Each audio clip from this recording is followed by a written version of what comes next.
Hello everyone. History night के एक नए विलेक्शन में आप सबका वापस से स्वागत है। वो सब लोग जो मुझे इंस्टाग्राम पर फॉलो करते हैं उनको ये बात बिल्कुल अच्छे से पता थी। लाइक हमारी नेक्स्ट वीडियो जो भी आने वाली है वो 31st को ही आने वाली थी। बिकॉज आई वॉज ट्रैवलिंग, सो मेरे लिए वो पॉसिबल नहीं था। एंड इवन टुडे मैं ट्रैवल कर रहा हूँ, इसी वजह से मैं फेस कैम ओपन नहीं कर सकता, बट अनडाउटेडली जो मैंने प्रॉमिस करा था उसे मैं फुलफिल करूंगा। तो हमने मेडिवल हिस्ट्री की शुरुआत करी थी, जिसकी ये नेक्स्ट पार्ट है। तो आई रिक्वेस्ट यू ऑल कि तो आप सारे पहले प्रीवियस लेक्चर्स को देख के जरूर आए, देन ओनली आपको ये बेटर समझ में आएगा और एक बेटर वे में आप कनेक्ट कर पाओगे पूरे हिस्टोरिकल कंटेक्स्ट को। राइट। ओके। सो हमारा जो नेक्स्ट टॉपिक ऑफ डिस्कशन है वो है कुतुबुद्दीन ऐबक और इल्तुतमिश के बारे में। कुतुबुद्दीन ऐबक की बात करें तो ये एक मिलिट्री कमांडर थे गौरी के, और इन्होंने पार्टिसिपेट किया था 1191 और 1192 के कन्फ्लिक्ट में, जो बैटल ऑफ तेरिन हुआ था पृथ्वीराज चौहान के अगेंस्ट में। चौहान या चाहमना, अब अलग अलग तौर से इनको बोल सकते हैं, पर ये बात बिल्कुल सच है कि इन्होंने पार्टिसिपेट करा था। और ये गौरी के जो थे वो एक स्लेव थे, वो एक नौकर थे, क्योंकि स्लेव सिस्टम बहुत ज़्यादा प्रोमिनेंट था घोर एम्पायर में। और जितने भी स्लेव्स हुआ करते थे वो बहुत ज़्यादा ही लॉयल हुआ करते थे अपने मालिक की तरफ, उनकी लॉयल्टी बहुत ज़्यादा हुआ करती थी। यही हमें देखने को मिलता है और दैट्स द रीजन वाई ये प्रोमिनेंट। अगर हम कोहली के सेल्स की बात करें, जो मैंने प्रीवियस लेक्चर्स में बता रखा है, वो थे बख्तियार खिलजी, जिनकी बाद में मृत्यु हो जाती है। उसके अलावा हमारे पास थे यल्दूस कुबाचा और देन कुतुबुद्दीन ऐबक। राइट। तो कुतुबुद्दीन ऐबक की बात करें तो हमें ये देखने को बिल्कुल मिलता है कि ये घोरी की मृत्यु के बाद अपने आप को इंथ्रोन करते हैं 1206 में। और इसमें एक डिबेट भी आता है कि क्या इनको सच में वली अहद कहना सही है। वली अहद का मतलब होता है सक्सेसर या वॉइसरॉय, क्योंकि इनको कई सारे लोकल अमीर्स अमीर्स बेसिकली वो हुआ करते थे जिन जो प्रोमिनेंट मिलिट्री चिफ्टेंस हुआ करते थे, नोबल हुआ करते थे, जिनके पास पावर और प्रेस्टीज दोनों हुआ करता था। So they were in a position to manipulate the politics. तो इनके सपोर्ट से ये डेफिनेटली बने थे।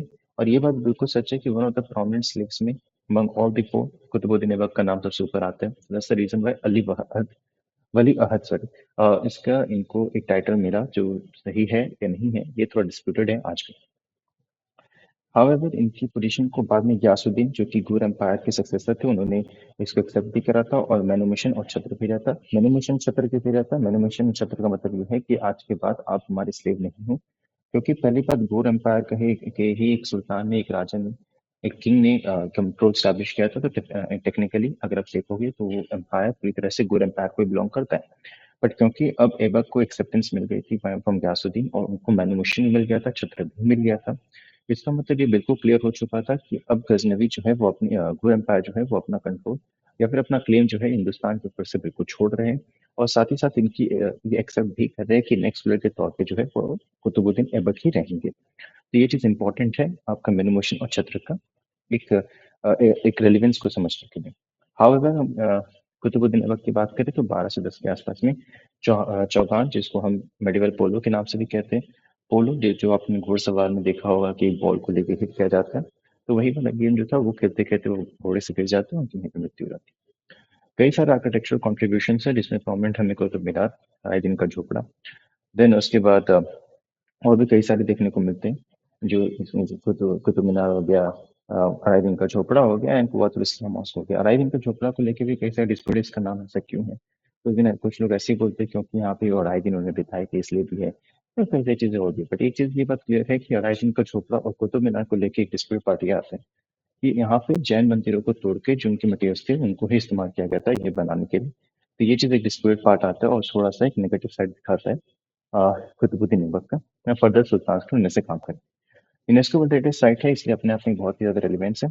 एक चीज इंपॉर्टेंट और है कि यहाँ पे भी मैं आपको बताने की कोशिश कर रहा हूँ कि कुतुबुद्दीन ऐबक ने शुरू किया था कुतुबुद्दीन बख्तियार काकी के नाम पे। इसने शुरू किया था, बट ये फर्स्ट लेवल के बाद वो कवर अप नहीं कर पाया था, उससे उसकी मृत्यु हो गई थी। इल्तुतमिश ने इसको फर्दर एक्सपैंड किया था, बलबन ने थोड़ा बहुत टेक केयर किया था, पर फाइनली जाके जो ये कंप्लीट हुआ था वो हुआ था फिरोज शाह तुगलक के टाइम पे, जब उन्होंने फिफ्थ लेवल जो था इसका एड ऑन किया था, एंड देन वो खत्म होता है। ठीक है। एडमिनिस्ट्रेटिव रिफॉर्म की बात करें तो कुतुबुद्दीन ऐबक ने बिल्कुल सेंट्रलाइजेशन लाने की कोशिश करी थी। सेंट्रलाइजेशन का एक एस्पेक्ट ये आता है कि मिलिट्री स्ट्रेंथ को उसने अपना सेंट्रलाइजेशन लाने का मतलब है कि सारा पावर अपने हाथ में कंट्रोल में ले रहा था। इसमें भी बिल्कुल था कि नोबिलिटी को बिल्कुल भी आज़ादी नहीं दे रहा था कि आप अपने अकॉर्डिंग काम करो। सारा जो पावर होगा वो मेरे से ही सप्लाई होगा, टॉप टू बॉटम अप्रोच पे फोकस होगा। और एक चीज़ हमें ये बिल्कुल देखने मिलती है कि इसने मिलिट्री को भी बहुत मोबाइल करने की कोशिश करी थी। मोबाइल का मतलब क्या हो गया कि बहुत फास्ट हो और उसे फास्ट मोबिलिटी आपको देखने मिलेगा। और इसके लिए इन्होंने क्या किया था, इन्होंने घोड़ों का इस्तेमाल किया था। इन्होंने गैरिसन्स एस्टैब्लिशमेंट किया था। गैरिसन्स बेसिकली आपके होते हैं military cantonments kind of area समझ सकते हो, जहाँ पे आपके वेपनरीज, जहाँ पे हॉर्सेस, जितनी बाकी इक्विपमेंट्स होते हैं स्टैंड बाई पोजीशन में आपकी आर्मी है, वो भी आपको गैरिसन्स में देखने मिलते थे। इनके दो तरीके से फायदा होता है। एक तो अलग अलग लोकेशंस पे जहाँ पे गैरिसन स्टैब्लिश हो, वहाँ पे पीस एंड ऑर्डर मेंटेन होता था। प्लस जब भी रिक्वायरमेंट है तो आपकी military ready to work available है। ये चीज़ भी हमें देखने मिलती है। जो भी कुतुबुद्दीन ऐबक के नोबल्स थे उनको कुतुबी नोबल्स के नाम से भी जाना गया था, क्योंकि बहुत ज़्यादा इंपॉर्टेंट रोल प्ले करते हैं स्टेट पॉलिटिक्स में कुतुबुद्दीन ऐबक की मृत्यु के बाद। कुतुबुद्दीन ऐबक के कई सारे मिलिट्री अचीवमेंट्स एंड कॉन्ट्रीब्यूशंस हैं, और तो ये सारी चीज़ें मैं प्रीवियस लेक्चर में कवर अप कर रखा है, but I am giving you brief ताकि आपको ये चीज़ें बेटर समझ में आए। तो चौहान से लड़ाई हुई थी इनकी, हमने बात ऑफ तरेन में बात करी थी। गढ़ावला से लड़ाई हुई थी बैटल ऑफ चंदावर में। चालुक्यास और सोलंकीस, क्योंकि हमें पता है कि जब ये एक्सपेंशन हो रहा था तो वेस्टर्न जो एरिया था इंडिया का वो कुतुबुद्दीन ने संभाला था। भीमा से लड़ाई हुई थी, और जो एक पूरा कॉन्फेडरेसी थी, हिंदू कॉन्फेडरेसी, उसको तोड़ने की कोशिश की थी। महर ट्राइब्स भी अजमेर के थे, इनसे भी लड़ाई हुई थी, इनको चालुक्य सपोर्ट कर रहे थे। तजुद्दीन गलतीस, ये गजनी पंजाब रीजन में थे, इनको भी कहीं ना कहीं डिफीट करने का काम इन्होंने किया था। टेक्नोलॉजी पैरा टैक्टिक्स की बात करें तो कैवेलरी कैवेलरी इन घोड़सवार, सीज ऑफ वॉरफेयर, मतलब जाओ और फोर्ट पे कैप्चर कर लो। ये देखने गैरिसन सिस्टम को स्टैब्लिशमेंट करना। कुछ इंपॉर्टेंट कोर्ट्स स्कॉलर्स थे जो इम्पोर्टेंट है समझना। इसमें हमारे पास आते हैं हसन निज़ामी। हसन निज़ामी का एक वर्क है तजुल मासी, जो कि हिस्टोरिकल क्रॉनिकल है। ऐतिहासिक बातें बताता है गुर्स का कॉन्क्वेस्ट जो इंडिया में हुआ, और साथ ही साथ किस तरीके से कुतुबुद्दीन ऐबक एक इम्पोर्टेंट लीडर की तरह उभरते, उसके बारे में बताने की कोशिश करते हैं। फक्र मुदब्बिर दूसरे बुक है, और ये दूसरे स्कॉलर ने लिखा है अदब उल हर्ब व सुलह। ये वॉरफेयर और स्टेट क्राफ्ट, यानी कि स्टेट को कैसे चलाना चाहिए, उसके बारे में बताने की कोशिश करते हैं। आर्किटेक्चर कंट्रीब्यूशन मैंने बता रखा है, कुतुब मीनार के बारे में, कुव्वतुल इस्लाम मॉस्क के बारे में। और कुव्वतुल इस्लाम मॉस्क इंपॉर्टेंट है कि पहला मॉस्क दिल्ली में बिल्ट हुआ था गुड कॉन्क्वेस्ट के बाद, वो कुव्वतुल इस्लाम मॉस्क ही था। और आज के दिन में पूरा ये बंजर हो चुका है, खराब हो चुका है। देन आपका धर्मशाला एट अजमेर, अलाउद्दीन का झोपड़ा, इसको मैंने बताया था। इसमें थोड़ा सा ये डिबेट से की जाती है राजनीति का झोपड़ा ऐसा नाम क्यों रखा गया है। बाकी लाहौर फोर्ट भी है, इंपॉर्टेंट है, क्योंकि लाहौर में ही इन्होंने 1206 के आसपास कुतुबुद्दीन ऐबक ने अपने आप को इंथ्रोन करा था, और बाद में जाके इल्तुतमिश इवेंचुअली ट्रांसफर करता है। आर्किटेक्चर मटेरियल में दो तीन चीज इंपॉर्टेंट है। सैंडस्टोन और डबल मैसनरी का इस्तेमाल किया गया था। इस्लामिक और हिंदुस्तानिक दोनों फीचर का एक फ्यूजन हमें यहाँ देखने को मिलता है, तो कल्चर इंटीग्रेशन इंपॉर्टेंट पार्ट है। पुरानिक इंस्क्रिप्शन को इनक्लेव किया गया था, ये चीजें हम देख सकते हैं। अब सबसे बड़ी बात यहाँ पे क्या है, कुतुबुद्दीन ऐबक की जो तीन बेटियां थी और इनका कोई बेटा नहीं था। तो कुतुबुद्दीन ऐबक का मैंने पिछले लेक्चर में बता रखा था, मैट्रिमोनियल अलायंसेस हमें ये इल्तुतमिश और बादशाह से भी देखने को मिलता है। और एक बेटी की शादी इनकी इल्तुतमिश से हुई थी। तो इल्तुतमिश जो इनके स्लेव भी थे और टेक्निकली उनके दामाद भी थे, जमाई भी थे, ये कह सकते हो। तो एक्चुअली होता क्या है कि ये डिबेट है कि आरम शाह जो क्लेम करते हैं कि was son of Qutbuddin Aibak, historical context में डिबेटेबल आस्पेक्ट है कि थे या नहीं थे, बट ये बात बिल्कुल सच है कि उनका नोबल्स का सपोर्ट था, खुद भी नोबल्स का सपोर्ट था। एंड एज रिजल्ट वो नोबल बन एज रिजल्ट वो किंग बन जाते, बट अनफॉर्चुनेटली वो एफिशिएंट नहीं होते, वो ईज लविंग होते हैं। एज अ रिजल्ट क्या होता है कि एक थ्रेट जो होता है इंडियन सब कॉन्टिनेंट में आता था। तो इसी वजह से इल्तुतमिश ने क्या करा था, इल्तुतमिश ने अपने पावर को कंसोलिडेट किया था, और इवेंचुअली इसको हरा के अपना एक नया रूल स्टैब्लिश किया था। और इस तरीके से हम देख सकते हैं कि शमसुद्दीन इल्तुतमिश जो है अपना नया रूल स्टैब्लिश करते हैं। ठीक है, ये चीज़ डिपेंड होता है। ऑल्सो बिकॉज इन्होंने एक सिटिंग रूलर को हराया होता है, मारा होता है, इसलिए इनको लेगेसाइड भी कमिटमेंट दे सकते हैं। शमसुद्दीन इल्तुतमिश या शमशी एक डायनेस्टी की तरह भी इसको हम देख सकते हैं। ठीक है, तो ये 1206 से 1236 तक का समय चलता है। और इन्होंने क्या किया था, रियल एस्टैब्लिशमेंट ऑफ पावर जो था, एक रियल कंसोलिडेशन ऑफ पावर था, वो इल्तुतमिश के दौरान ही शुरू हुआ था। क्योंकि कुतुबी नवाब जो थे और जो आपके पूरे भूर नवाब थे, ऑब्वियसली जितने ऑलरेडी यहाँ पे थे, वो कहीं ना कहीं इल्तुतमिश को एज ए रूलर के तौर पे नहीं देख रहे थे। इसका सिंपल सा कारण ये था कि उसने कुतुबुद्दीन ऐबक के जो बेटे थे, सो कॉल्ड बेटे थे, उसको मारा था और अपना पावर को एक्सेप्ट किया था, पावर को अपने कंट्रोल करा था। बट नाउ हो क्या रहा था कि आपको तो इल्तुतमिश को भी अपने पावर को कंसोलिडेट करने के लिए रिक्वायरमेंट समझ में आ रही थी कि मुझे भी नोबिलिटी चाहिए। तो उसने क्या करा, उसने 40 लोगों की बहुत ही प्रेस्टिजियस नोबल्स को, जिनको तुर्कान है, चहलगान है, या चालीसा के नाम से भी जानते हैं, उनको अपने अंडर लेकर आए और ये पूरी तरह से डिपेंडेंट थे या पूरी तरह से कहीं न कहीं आप कह सकते हो कि इल्तुतमिश पे ही डिपेंडेंट थे एज़ अ रिज़ल्ट वो कभी भी उनको धोखा नहीं देते एंड बलबन से वो प्रोमिनेंट मुगल थे, सुल्तान चहलगानी की ही बात है। तो ये चीज़ हमें देखने को मिलता है। इसने कई सारी लड़ाइयाँ जीती थी राजपूत किंगडम्स के, जिसमें गंतमफोर्ट, मालवा, ग्वालियर हम देख सकते हैं। मीनार सिराज एक इम्पोर्टेंट राजा सॉरी इम्पोर्टेंट स्कॉलर थे सॉरी, जिन्होंने ये कहा था कि इस समय जब में शुरू कर रहे थे उस समय कई सारे दुश्मन इनके पैदा हुए थे, कई सारी लड़ाई हुई थी इवन इंडियन रूलर्स से भी और तर्किश से भी। और इसमें इन्होंने सब में जीत हासिल की क्योंकि इनको डिवाइन हेल्प मिली थी, ऊपर वाले की मदद मिल रही थी। टर्किश रूल जो इंडिया में था वो डिवाइड था 4 पोर्शन में। मुल्तान और उच और सिस्तान का रीजन जो था वो आपका कुबाचा के अंदर था। लखनौती जो बंगाल के रीजन में वो खलजी मलिक के अंदर था। दिल्ली जो है वो इल्तुतमिश के अंडर में था और लाहौर जो है डिस्प्यूटेड रहा, जो भी पावरफुल रहा उसके अंदर में वो आ गया। भाई कुछ स्कॉलर्स और कंट्रीब्यूशन मिनास और सिराज के तबक़त नसीरी, जो कि अर्ली दिल्ली सल्तनत के बारे में बताता है। अमीर खुसरो के कई सारे पोइम्स देखने मिलते हैं और तो ये शुरुआती तौर पे तो वैसे इल्तुतमिश कोर्ट में थे। बाद में जाके प्रोमिनेंट पोएट म्यूजिकल इनोवेशंस के जान जाते हैं। तजुद्दीन हसन निज़ामी ने तजुल मासिर लिखा है, ये एक घुरिद क्रॉनिकल्स पर बताते हैं और पर्शियन हिस्टोग्राफी में एक बहुत मेजर कंट्रीब्यूशन है। फखर मुतब्बिक अब्दुल हर वसुजा obviously statecraft and warfare के बारे में बताते हैं। काजी फखरुद्दीन जो लीगल फ्रेमवर्क कहते थे सुल्तान सल्तनत में किस तरीके से लीगल सिस्टम एक्चुअली वर्क करता था, एग्जैक्टली उसके बारे में information. Struggle for Punjab and Sindh के बारे में बात करें तो इल्तुतमिश जो थे उनका एक वो बहुत ही ज़्यादा प्रोमिनेंट मिलिट्री टैक्टिक्स के लिए जाने जाते हैं। बट इसके अलावा सबसे बड़ी बात क्या है कि इसके अलावा हमें देखने को भी मिलता है कि मिलिट्री टैक्टिक्स के तो जानते थे, पर साथ ही साथ वो बहुत डिप्लोमेटिक स्किल भी रखते थे एंड पेशेंट भी थे। और पेशेंट इसलिए थे बिकॉज उन्होंने पंजाब और सिंध में तब तक अपना कब्जा स्टैब्लिश नहीं किया जब तक सही मौका नहीं है। हड़बड़ी में या इन पेशेंट होकर उन्होंने कभी कोई एक्शन नहीं लिया, ये चीज़ बहुत इंपॉर्टेंट है। तो एक्चुअली हुआ क्या, उनको मैनुमेशन और कहीं न कहीं दुर्बाश जो कि एक सिंबल ऑफ रॉयल्टी होता है, वो यल्दुस से मिला था, तजुद्दीन यल्दुस से मिला। और यल्दुस जो थे वो बहुत अच्छे मित्र बन चुके थे इस टाइम पे इल्तुतमिश के। यल्दुस का कॉन्फ्लिक्ट चला था कुबाचा के साथ और उन्होंने कुबाचा को हटा भी दिया था जब यल्दुस को गजनी से निकाल दिया था ख्वारिज़मी शाह के द्वारा। एंड देन यल्दुस ने आके लाहौर और पंजाब के रीजन को कैप्चर कर लिया।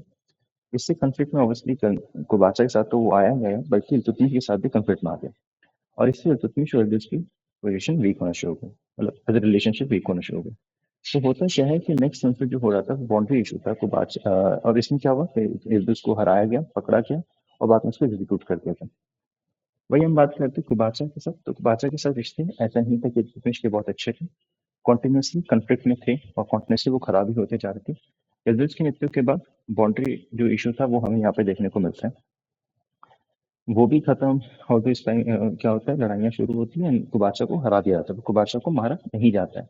यहाँ पे किल्ड है, दैट्स द रॉन्ग पार्ट, यहाँ पे किल्ड नहीं होगा, यहाँ पे डिफीट जो कैप्चर किया था डिफीट कर दिया, दैट्स अ फैक्ट, ठीक है। अब सब चीजें नॉर्मल होने वाली थी, बट उसके बाद चंगेज खान का इशू आता है जहाँ पे मकबरनी जो कि पश्चिम एम्पायर का रूलर होता है वो क्रॉस करके आता है 1221 के आसपास में और पंजाब थानेशाह सॉल्ट रेंजेस को कैप्चर कर लेता है, ठीक है। एंड देन एक रॉयल मैसेज भेजता है इल्तुतमिश को कि चंगेज खान के अगेंस्ट में मेरी मदद करिए, मेरी लॉस्ट पैट्रोनेज को जो मेरा लॉस्ट वैल्यू था जो मैं खो चुका हूँ चंगेज खान के रेट की वजह से, मैं उस पर अटैक करूंगा, हम सब मिलकर अटैक करेंगे और इवेंचुअली हम जीत हासिल करेंगे। बट इल्तुतमिश जानता था कि चंगेज खान से वो जीत नहीं पाएगा और इसी वजह से उसने कहीं न कहीं साफ-साफ मना कर दिया था। बाद में अवस्थी मुखबर्नी को भाग के खलीफा के पास असैल मिलना पड़ा था और पूरी कहानी कि किस तरीके से चंगेज खान उसके बाद अपनी आर्मी की टुकड़ी को भेजती है, बाद में उसकी मृत्यु हो जाती है, वो हमें देखने मिलता है। पर ये तो बिल्कुल सच है कि चंगेज खान जब तक नॉर्थ वेस्टर्न रीजन में था, पंजाब और सिंध पे उसका कब्जा था, इल्तुतमिश ने वहाँ पे हाथ भी नहीं डाला। पर जैसे ही चंगेज खान की मृत्यु होती है, जाके सिंध और पंजाब पे इस तरह का कब्जा कर लेता है। ये चीज़ हमें देखने मिलता है। अब जो हमें देखने मिलता है कि सिंध और सिंध पे कैसे कब्जा किया पंजाब पे। कुबाचा ने मौका देके मौके का फायदा उठाते हुए वहाँ पे कब्जा किया था। इल्तुतमिश ने चंगेज खान की मृत्यु के बाद सीधा गया रेड किया, कुबाचा को वहाँ से हराया, कुबाचा भागना शुरू करता है एंड इंडस नदी में जाकर डूब जाता है। इस तरीके से कुबाचा की मृत्यु हो जाती है और इल्तुतमिश ने सही समय का फायदा उठाते हुए एरिया पे कंट्रोल कर लिया। अब रिलेशनशिप ऑफ बंगाल की दिल्ली के साथ देखें तो अली मर्दान खान जो थे वो हटा दिए जाते हैं, जो लॉयल नोबल्स थे बख्तियार थे और उनको उसको इम्प्रिजन कर लिया जाता है। पर वो वहां से भाग जाता है और कुतुबुद्दीन ऐबक के अंदर जाके वो शरण ले लेता है। फिर बाद में कुतुबुद्दीन ऐबक उसको लखनौती की टेरिटरी पर एक उसको असाइन कर देता है कि अब आज के दिन में अब उसके बाद से आप उसको मैनेज करोगे, अली मर्दान को दे।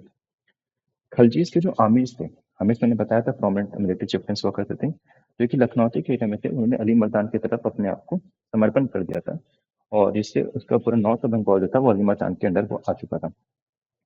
कुतुबुद्दीन ऐबक की मृत्यु के बाद 1210 में अली मर्दान जो होता है वो छत्र ले लेता है, अज्यूम कर लेता है और अपने नाम पे खुदा पढ़वाना शुरू कर देता है। इसका मतलब यही था कि वो अपने आप को बिल्कुल ही इंडिपेंडेंट डिक्लेयर कर चुका है एंड अब वो इंडिपेंडेंट डिक्लेयर कर चुका है।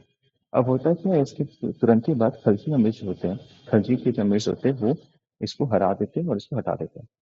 इवाज इस टाइम पे मौका फायदा उठाते हुए अपने आप को रिवाज जो था वो इस टाइम पे थ्रोन को अज्यूम करता है और अपने आप को टाइटल देता है सुल्तान ग्यासुद्दीन का। मीनार सिराज कहते हैं कि ग्यासुद्दीन जो था वो एक मोनार्क ही था, बट वो वर्दी मोनार्क ही था क्योंकि उसने कई सारे जस्ट काम किए थे और अच्छे काम किए थे, लोगों के वेलफेयर के लिए काम किए थे। ठीक है। और इसने एडवांटेज और इसलिए इल्तुतमिश क्योंकि उस समय नॉर्थ वेस्टर्न रीजन में इन्वॉल्व था, उसका एडवांटेज लेते हुए अपना कंट्रोल पूरी तरह से बिहार पे स्टैब्लिश किया और वहाँ से ट्रिब्यूट यानी कि पैसा भी लेना शुरू किया और कई सारे कमोडिटीज भी ऑब्वियसली कैपिटल लेना शुरू किया नेबरिंग रूलर से। कांस्टेंट कंफ्लिक्ट हमें इल्तुतमिश के मलिक का और रिवाज के साथ हमें देखने को मिलता है, जो नया नया राजा बना था वो हमें देखने मिलता है। इवेंचुअली सेटल होता है 1225 में, तो इल्तुतमिश आता है और वो रिवाज के अगेंस्ट रेड करता है एंड इल्तुतमिश इस तरीके से अपनी कंट्रोल को स्टैब्लिश कर दे पाता है। नसरुद्दीन मोहम्मद जो थे वो रिस्पॉन्सिबल थे पूरी सिचुएशन को चेक करने के लिए। ऑब्वियसली इल्तुतमिश ने उसको अपॉइंट कराता है एज अ गवर्नर। ठीक है। तो वहाँ पे नसीरुद्दीन भी मौके फायदा उठाता है एंड इवेंचुअली लखनौती को कंट्रोल कर देता है। इवाज इस चीज को देखता है और कोशिश करता है कि वो अपने कंट्रोल को वहाँ पे स्टैब्लिश करे क्योंकि इवाज ने सिजरिटी एक्सेप्ट कर ली थी बट कंट्रोल उसके पास ही था। बट जब नसीरुद्दीन ने कंट्रोल स्टैब्लिश किया अपना लखनौती के ऊपर, तो इवाज ने इस चीज को देखा और उसे अच्छा नहीं लगा और इसलिए उसने लड़ाई करने की कोशिश करी, बट वो कमजोर था, वो हार जाता है और उसको मार दिया जाता है। और नसीरुद्दीन की मृत्यु उसके तुरंत हो जाती है और इंस्टेबिलिटी हमें देखने को मिलती है, इस पोजीशन में चलता रहता है। 1230 में इवेंचुअली सेकंड कैंपेन किया जाता है आपका इल्तुतमिश के द्वारा और इस तरीके से लखनौती पूरी तरह से कंट्रोल में आता है। पॉइंट टू रिमेंबर यहाँ पे क्या है कि बंगाल जो था, जैसे अफगानिस्तान को हम कॉफिन कहते हैं बड़े बड़े एम्पायर्स का, क्योंकि वहीं पे रशियन एम्पायर कोलैप्स किया, वहीं पे अमेरिकन का जो कंट्रोल है वो कोलैप्स करा। तो इस तरीके से हम देखते हैं कि इंडिया में जो ये पूरा कॉफिन हम बोल सकते हैं पावर कॉफिन जो रहा वो था हमारे लिए बंगाल, क्योंकि ये ऐसा सेगमेंट था जो हमेशा से ही टफ था कंट्रोल करना। जैसे ही दिल्ली कमजोर होता था, यहाँ पे जो भी रूलर था वो अपने आप को इंडिपेंडेंट डिक्लेयर कर देता था। तो इस तरीके से हम बंगाल के रिश्ते दिल्ली से समझ सकते हैं। तो this is it for this video lecture. I know मैंने थोड़ा सा फास्ट बोला है because I am not in my the usual page जहाँ पे मैं वीडियोज बनाता हूँ। I am very sorry for that, but आपको आई होप ये वीडियो लेक्चर में चीज़ों को समझने में आसानी हुई होगी एंड ये कंटेंट आपके लिए सफिशिएंट है किसी भी कॉम्पिटिटिव एग्जाम के लिए। बेस के तौर पे अवश्य मैंने आपको पहले बता रखा है सतीश चंद्र सर के पार्ट 1 पार्ट 2 मिडवर्न हिस्ट्री की बुक, इग्नू के सोर्स मटेरियल और कुछ और सोर्स मटेरियल्स को हमने इस्तेमाल कर रहा है, सो उसकी ऑथेंटिसिटी इशू आप बिल्कुल ना। बाकी अगर आपको वीडियो लेक्चर और मेरे एफर्ट्स अच्छे लगे होंगे तो I request you to please like comment करें, अपने इश्यूज को शेयर करें, अपने पॉजिटिव फीडबैक नेगेटिव फीडबैक जो भी आपको जैसा भी लगा प्लीज मुझे बताएं। शेयर करें अपने दोस्तों के साथ और उन लोगों के साथ जिनको इनकी लेक्चर्स की रिक्वायरमेंट है। साथ ही साथ मैं आपसे रिक्वेस्ट करूंगा कि सब्सक्राइब करें, बेल नोटिफिकेशन जरूर ऑन करें ताकि जब भी नेक्स्ट लेक्चर आए तो आपको सबसे पहले पता चले। ऑल्सो इस लेक्चर की पीडीएफ आपको हमारे इंस्टाग्राम बायो पे फ्री ऑफ कॉस्ट अवेलेबल मिलेगी और don't forget to follow us on Instagram. जितने भी अपडेट्स होते हैं आपको वहाँ पे रेगुलर बेसिस पे मिलते रहती है। चलिए पढ़ते रहिए। जय Hind and happy new year.